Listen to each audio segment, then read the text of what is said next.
पतियों की तो ऐसी दुर्दशा होती, होने ही वाली। वो तुमने पति होना जिस दिन तय किया उसी दिन तुमने अपनी दुर्दशा का प्रारंभ करवा लिया। पति होने का मतलब मालिक होने की कोशिश।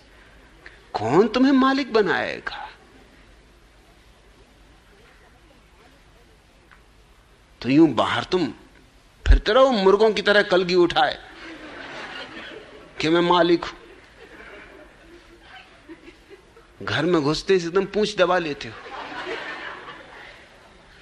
क्योंकि सारी दुनिया जानती कि वहां मालिक कौन। इसलिए तुमको कोई घरवाला कहता है, तुम्हारी पत्नी को लोग घरवाली कहते हैं। अरे घर उसका तुम हो क्या?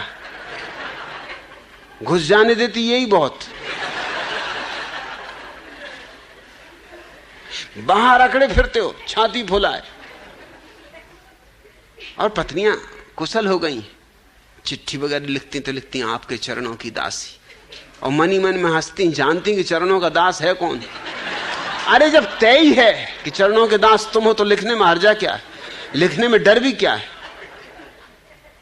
मेरे गांव में जब आजादी नहीं आई थी तो प्रभात फेरी निकलती थी। एक कबीरपंथी महंत थे, स्वामी साहबदास। उनका राग भी बेसुरा था, सकल सूरत भी बेहूदी थी, और सिर घुटाए रखते थे उसके ऊपर से। वो प्रभात फेरी निकलवाते रहते, जब देखो तब झंडा लिए, झंडा ऊंचा रहे हमारा, और बड़े नारेबाजी करते।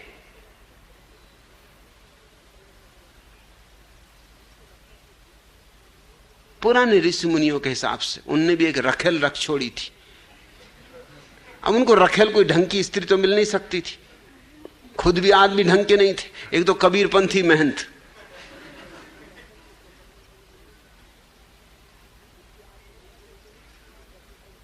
एक कानी स्त्री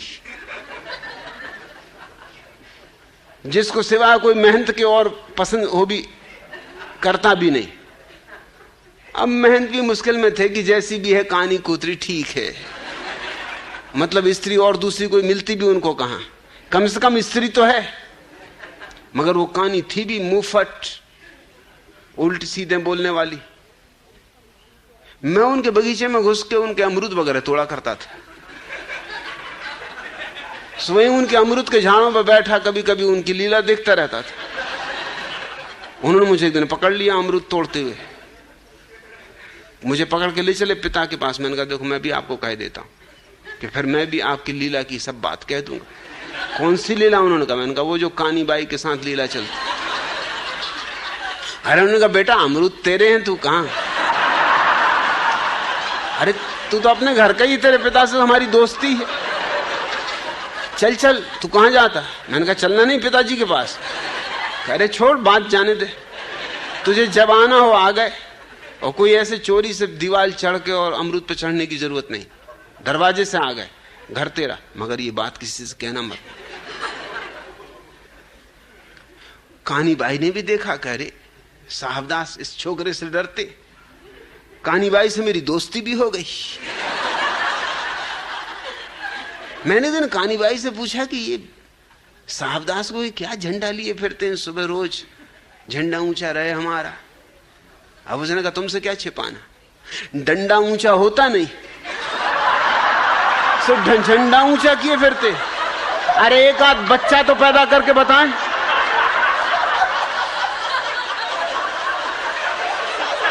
अब स्त्रियों को तो राज सब पता ही है।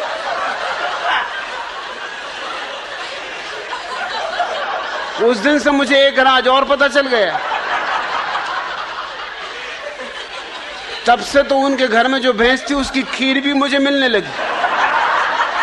मैंने उनसे कहा कानी बाई ने मुझे बता दिया कि आप क्यों झंडा लिए फिरते। क्या क्या बताया उसने? तो उसने कहा कि डंडा ऊंचा नहीं होता। सब क्या करेंगे, झंडे ऊंचा लिए फिर रहे हैं प्रभात फेरी, और करते रहो प्रभात फेरी। कहा बेटा किसी से कहना मत, तू तो अपने घर का है। अरे औरत बहुत दुष्ट है, कहां इस दुष्ट के चक्कर में पड़ गया। मगर उसकी दुष्टता क्या है, उसने सच्ची बात कह दी। अब संत महाराज तुम कह रहे हो महिलाएं सदा भैरवी, चंडी, दुर्गा, काली की तरह पेश क्यों आती? तुम भी उनसे आयतुल्ला खोमेनी की तरह पेश आते हो? तुम भी ऋषि मुनियों की तरह पेश आते हो?